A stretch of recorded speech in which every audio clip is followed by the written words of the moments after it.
Hari kiamat tak ada orang tahu kecuali Allah. Seorang Arab Badawi tanya Nabi SAW.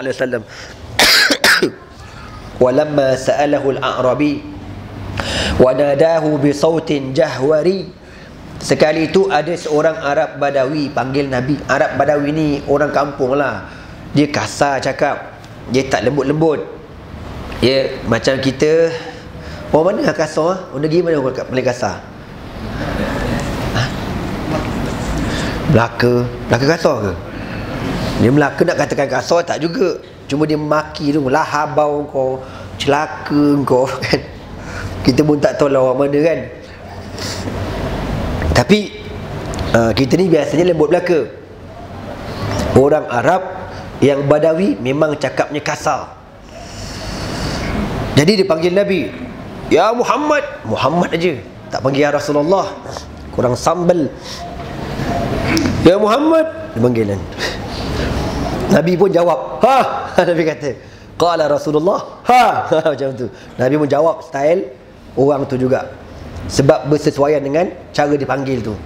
Kita kalau orang panggil lembut, yeah, can I help you? Kan? Excuse me. Macam ada kat mana kawan aku cerita kat Pulau Pangku.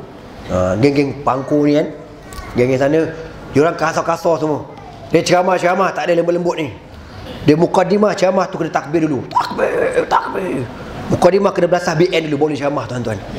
Pasal memang gitu lah jenis smackdown punya orang. Yang ada ustaz yang poyo, yang ke laut dan sesek ke laut orang panggil. Geng ke laut ni. Cerita pasal orang ke laut, tinggal cerita kat Terengganu kan. Bukan semua lah, bukan semua, tapi ada cerita. Geng ke laut ni dia bukan sembahyang kau tahu. Dia tak sembahyang. Azan ke benda ke, buat dia. Dan dia orang pun tangkap ikan. Musim tengkujuh. Sekali dekat tengah-tengah laut tu, mai puting beliung ribut kan. Anak-anak kapal ni kelang kabut. Datang seorang ni pakai spender, azan Allah Akbar, Allah, pakai spender azan. Itu pakai manusia. Azan pakai spender kau tu. Nak kabur tak pernah sembahyangnya dia. Tapi tahu dia bila tengok macam tu, ni bala pada Allah ni, kena sebut Allah juga. Kata apa kau? Mujurlah Allah tu pengasih dan penyayang. Kan, selamat sampai ke darat. Kalau tak sampai cerita tu kat kita tuan-tuan. Pasal hidup lagi lah orang tu. Pakai spender je kau tu tak azan. Pening kepala malaikat letak markah. Macam mana ni? Okey. Dia kata, ya Muhammad. Dia kata, ha. Mata sa'ah, bila kiamat? Tanya Nabi soalan macam tu. Nabi kata, Waihak ni ada macam-macam terjemahan. Antara terjemahannya, celaka kau. Itu terjemahan dia. Nabi pun jawab kasar kau tahu. Pasal orang ni dia memang tak main lembut-lembut ni. Kan kita pernah dengar cerita orang Arab Badawi kan. Nabi kan cium cucu dia kan, cium. Dia kata, ya Rasulullah, aku anak 10 orang tak pernah aku cium seorang pun. Anakku 10 semua aku tak cium. Dia kata, kau cium anak kau. Nabi kata, apa Nabi kata? Man la yarham la yurham. Engkau kalau tak menyayangi, engkau takkan disayangi. Engkau mesti menyayangi baru engkau disayangi. Sayang menyayang. Macam tu. Memang keraslah orang Arab Badawi ni. Maka dia tanya, ya Muhammad, bila kiamat? Dia kata, waihak, celaka engkau. Inna sa'ata atiyatun. Dan kalau Nabi cakap macam tu, dia tak berasa hati Syekh. Pasti dia dah biasa, macam Melaka kan. Labau kau, celaka kau. Biasa tu, tak ada benda-benda. Inna sa'ata atiyatun. Kiamat pasti berlaku. Maka Nabi kata, fama a'dattalaha. Apa yang kau bersiap sedia untuk menghadapi kiamat? Apa yang kau buat? Qala, Arab Badawi ni kata, ma'adatulaha kabiru salatin. Ma'adatulaha kabira salatin wallah siyamin. Ya Rasulullah, aku tak prepare benda-benda pun. Aku sembahyang biasa-biasa je, puasa pun biasa-biasa je. Kan, taklah sembahyang tahajud, taklah rajin. Sembahyang biasa 5 waktu. Puasa pun Ramadan aja, sunat tak puasa. Cuma dia kata, walakinni, cuma aku ni, uhibbullaha wa rasulahu. Aku sayangkan Allah dan Rasulnya. Kasar macam tu sayang Nabi kau tahu tak? Oi Muhammad, sayang tu kau jangan main-main. Kita memang kurang ajar kan. Apa cakap macam ni kan? Tapi sayang. Style macam tu nak kata macam mana? Ya Rasulullah, aku amalan tak banyak, tapi aku sayang Allah dan Rasul. Maka Nabi kata, al-mar'u ma'a man ahab, seseorang itu akan berhimpun dengan orang yang disayangi. Nabi sebut macam tu dekat dia. Fama farihal muslimun bi syai'i farhihim bihadzal hadis. Seluruh sahabat yang dengar cerita ni suka belaka. Bayang setara Arab Badawi ni, Nabi kata engkau boleh berhimpun dengan aku dekat padang mahsyar, apatah lagi sahabat-sahabat Nabi yang lain yang berjuang, yang berjihad, yang beramal, ya. Jadi itu nak sebut kita nak sayangkan kepada Allah dan Nabi ni bukan hanya dekat mulut, tapi kena kita amalkan. Dalam hadis yang lain cerita lagi, Nabi SAW bersabda, laqitu lailatal usriya bi Ibrahim wa Musa wa Isa. Nabi kata pada malam Al-Isra wal Mi'raj, Nabi bertemu Nabi Ibrahim dan Nabi Musa dan Nabi Isa alaihi wassalatu wassalam. Qala fatadhakaru amra as-sa'ah. Ketika Nabi jumpa tiga orang Nabi ni, mereka sedang berbincang tentang hari kiamat. Faraddu amrahum ila Ibrahim faqala la ilma li biha. Lalu di kalangan Nabi-Nabi tanya Nabi Ibrahim, pasal dia Nabi yang paling veteran. Wahai Ibrahim, bilakah berlaku kiamat? Nabi Ibrahim kata, aku tak tahu. Faraddu amrahum ila Musa. Lalu dia orang pun tanya, wahai Musa, kau akan biasa bertemu Allah, kau akan biasa bercakap dengan Allah, bila berlaku kiamat? Maka Nabi Musa kata, la ilma li biha, aku tak tahu bila. Faraddu amrahum ila Isa. Lalu mereka pun tanya kepada Nabi Isa, bila berlaku hari kiamat? Faqala Isa, maka berkata Nabi Isa, amma wajibatuha fala ya'lamu biha ahadun illallah. Wajibah ni gegaran yang pertama tu. Gegaran yang pertama ni tak ada orang tahu kecuali Allah Subhanahu wa ta'ala. Tetapi wa fima ahada ilayya rabbi, tapi apa yang Allah janjikan kepada aku, anna dajjal kharijun, akan keluar dajjal, wa ma'i qadiban, dan aku memegang dua batang tongkat. Dari kita tahu bila Nabi Isa turun, manusia akan berhimpun bersama dengan Nabi Isa di Damsyik, Syria. Saya dah cerita ke belum? Kau belum aja, cepat tu lah. Aku baru fikir ni. Itu mungkin dah cerita kot, saya lupa lah kan. Ada seorang wakil ikhwan muslimin daripada Syria cerita, datang dia kata, dia buat kajian di Amerika, 80% yang menguasai White House itu beriman dengan Injil baru. Injil baru ni tuan-tuan, mereka beriman sama dengan kita bahawasanya Nabi Isa tak mati. Kan orang Kristian kan percaya Nabi Isa mati untuk diampunkan dosa-dosa orang Kristian yang lain. Tapi rupa-rupanya sejak akhir zaman ni ada Injil baru. Bid'ah sungguh pembuat ni. Diorang beriman Nabi Isa akan turun di Palestin. Memang serius benda ni, ya? Sebagaimana kita orang Islam beriman.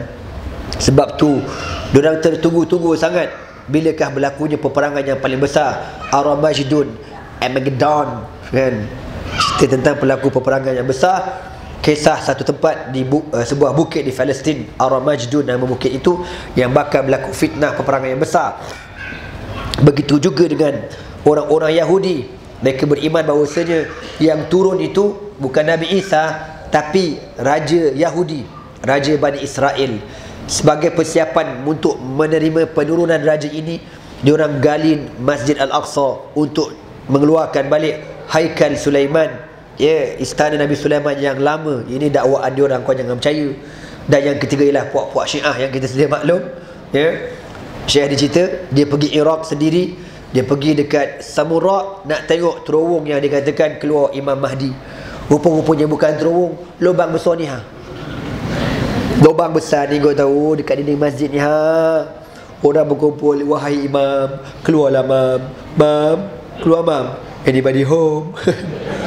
Kau kalau kau fikir segi logik dah tak logik. Lubang besar ni imam boleh keluar, apa barang kau boleh muat kan? Tapi nak kabur senaknya kepala dia orang ni, di torture daripada kecil, percaya. Dan dia orang pun nak sambut juga. Okey tuan-tuan, maka Nabi Isa alaihi salam akan turun.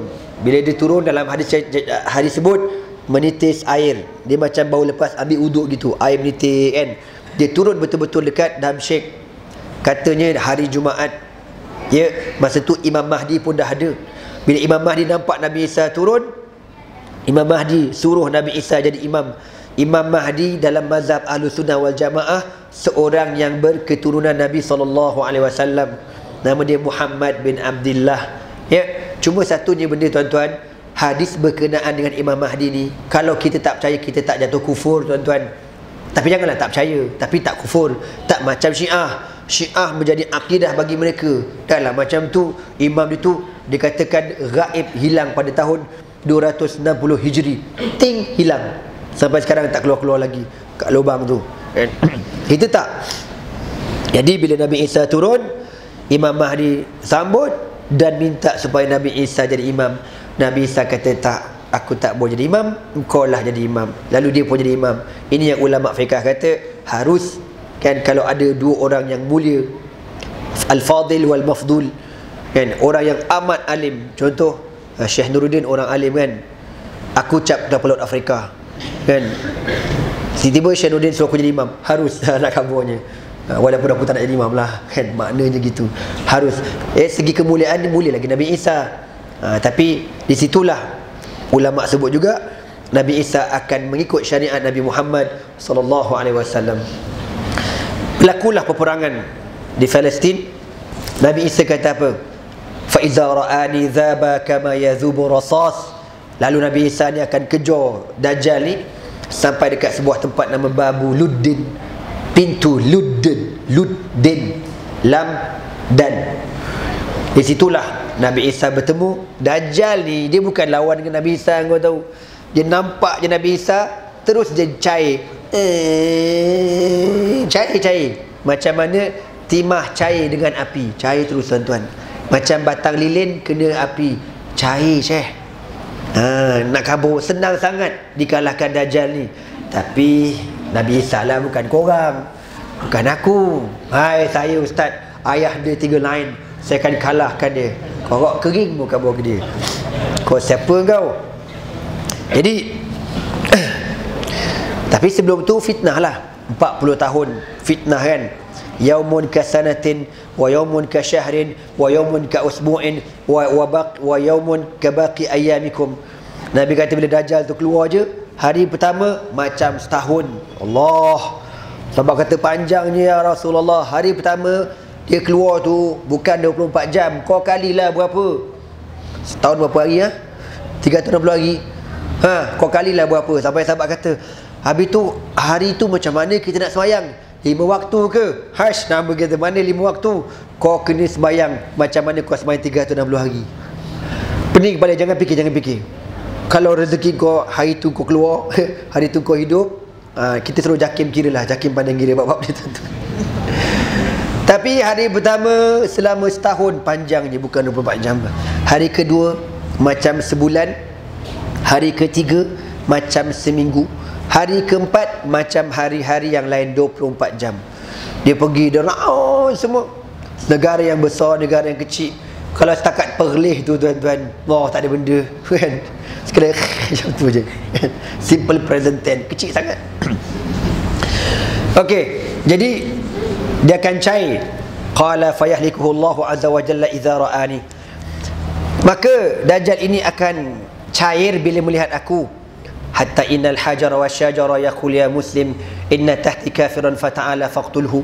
Dan ketika itu Nabi Isa kata lagi, batu dan pokok berkata, wahai muslim, di bawahku ada orang kafir, datang dan bunuhlah orang ni.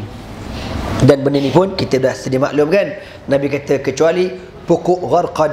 Pokok gharqad satu je yang tak bercakap. Pokok lain semua bercakap belaka. Pokok pisang bercakap, pokok keladi bercakap, hatta tongkat Ali pun bercakap tuan-tuan. Yang tak bercakap gharqad. Qala fayuhlikuhumullahu azza wa jalla. Lalu Allah Ta'ala menghancurkan orang-orang kafir. Summa yaji'un nas ila biladihim wa utanihim. Bila Dajjal dah mati, orang kafir dah kalah, orang Islam tuan-tuan hidup aman damai, balik ke negeri masing-masing. Kita pun seronok. Masa tu tak tahulah ada lagi internet ke tidak, Allahu alam. Kan kita tengok, oh alhamdulillah lah, kan.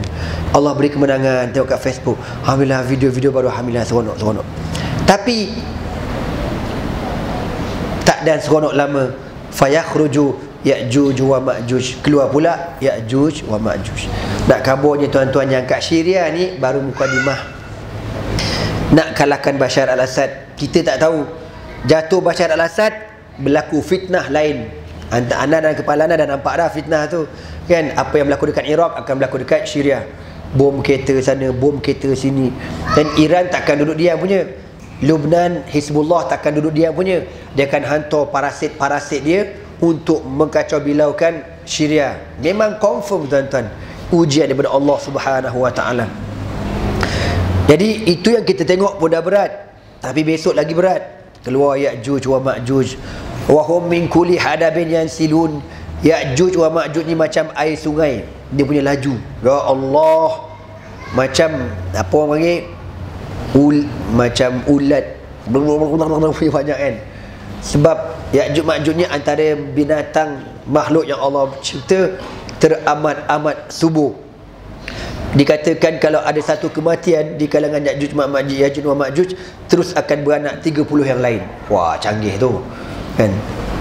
Dan Ya'juj wa Ma'juj ni korek. Kita tahulah dia korek dam, apa, empangan tu kan, yang dibuat oleh Zulkarnain. Korek ni tengah korek ni, korek. Dia kata besok kami akan keluar. Besok bila orang azan subuh, Allahu Akbar, Allahu Akbar, apa yang dia korek tu akan roboh balik. Roboh. Korek lagi, korek. Okey, besok kita sambung. Kita akan keluar. Azan subuh, roboh balik. Tak putus asa mendatang ni, kau tahu. Sehinggalah bila nak betul-betul pada hari yang mereka nak keluar, Allah Ta'ala jadikan mereka bercakap, insya-Allah besok kita keluar. Bila diorang kata insya-Allah besok kita keluar, dia korek-korek, tengok-tengok lubang tu tak roboh. Lalu mereka pun keluar seramai-ramai yang mungkin. Orang lama lapar, kau tahu tak? Dia makan belaka. Meja ni, kursi ni, kamera korang ni habis kena makan belaka. Kereta-kereta kau kat luar tu semua dia melantak belaka. Memang menterkedarah gila. Orang lama tak makan. Fayatuna biladahum la ya'tuna ala syai'in illa ahlakuh. Tak ada benda yang dia lalu, semua dihancurkan belaka. Wala yamurruna 'alal ma illa syarabuh. Dia tidak lalu dekat kawasan berair kecuali dia akan minum sampai kering air tu. Mampus setakat kolam surau apa barang kan, tasik-tasik semua ditelan.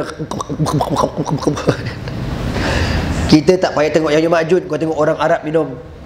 Budak Arab kalau air macam ni dia seorang standard. Standard. Arab kalau buka pakai jug. Itu mukadimah tu, belum start lagi tu. Kita Melayu hehehe ni. Alhamdulillah, skema gila kan. Itu Arab, belum Ya'juj Ma'juj, dia telan belaka. Lalu manusia pun dikepung di Palestin. Summa yarji'un nas ilayya fayashkunahum fa'adu Allah azza wa jalla. Lalu manusia pun berhimpun balik semula, bertemu dengan Nabi Isa, minta supaya Nabi Isa tolong. Nabi Isa berdoa pada Allah supaya Allah hancurkan Ya'juj wa Ma'juj. Lalu tuan-tuan, dihancurkan Ya'juj wa Ma'juj dekat sebuah bukit. Bila dah mati Ya'juj Ma'juj, kawasan tu busuk. Pasal apa? Bau bangkai Ya'juj Ma'juj teramat-amat banyak, ya, bangkai Ya'juj wa Ma'juj. Fayanzilullahul matar. Lalu Allah Ta'ala turunkan hujan dan Allah bersihkan bukit-bukit ni daripada bangkai Ya'juj wa Ma'juj. Dalam hadis yang pernah anda baca, sehingga bukit ni dia jadi amlas. Amlas ni licin, macam kalau batu kan, licin sangat bukit tu. Bersih sungguh-sungguh, tak ada langsung bau-bau bangkai-bangkai Ya'juj Ma'juj ni. Maka bila dah macam tu, berakhirnya Ya'juj Ma'juj, barulah kita ni hidup betul-betul dengan aman damai. Selama berapa tahun? 40 tahun. Habis 40 tahun nak kiamat, Allah hantar angin, kita mati belaka. Lepas tu berlakulah kiamat yang sebenar-benarnya. Tuan-tuan dah prepare ke belum? Kan? Saya ni dah prepare ke belum? Kan? Nabi kata, fa inna sa'ata kal hamil al mutim la yadri ahluha mata tafja'uhum biwaladiha lailan aw naharan. Nabi kata kiamat ni macam orang perempuan mengandung yang tunggu masa nak beranak. Kita tak tahu. Dah keluar air ketuban, nenong. Sampai hospital tak beranak lagi, bawa balik ke rumah. Apalah payah sangat kau nak beranak. Buat pula air selusuh kan, minta ustaz buat kan, contoh konon-konon bagi mudah beranak lah orang kata kan. Tak beranak juga, apa cerita kau ni? Kadang-kadang tak dirancang-rancang pun beranak. Itulah kiamat. Dia tak ada waktu, dia tak ada time. Kadang-kadang awal, kadang-kadang lewat. Ya Allah. Jadi kalau kita tengok bini kita nak beranak, kita kata nak kiamat dah awak ni. Macam tu. Awak ni dah nak kiamat dah. Muslimin muslimat yang dirahmati Allah sekalian, sekadar itulah perkongsian kita pada malam ni. Ayat yang lain kita akan sambung lagi pada pertemuan akan datang. Semoga Allah Ta'ala ampunkan dosa anda semua dan dosa kita semua, insya-Allah. Amin. Dan yelah, kita takut tuan-tuan benda-benda kiamat ni kan. Tapi kadang-kadang rasa nak tengok juga macam mana kan, nak tengok, nak Islam tu menang, tapi takut. Tapi walau bagaimanapun, Nabi kata janganlah kau berangan-angan jumpa Dajjal, wal-iyazubillah. Semoga Allah berkati kita dan Allah Ta'ala berikan kemenangan kepada seluruh umat Islam di dunia, insya-Allah. Sekian dulu aku qauli hadza wa astaghfirullah li wa lakum. Wassalamualaikum warahmatullahi taala wabarakatuh.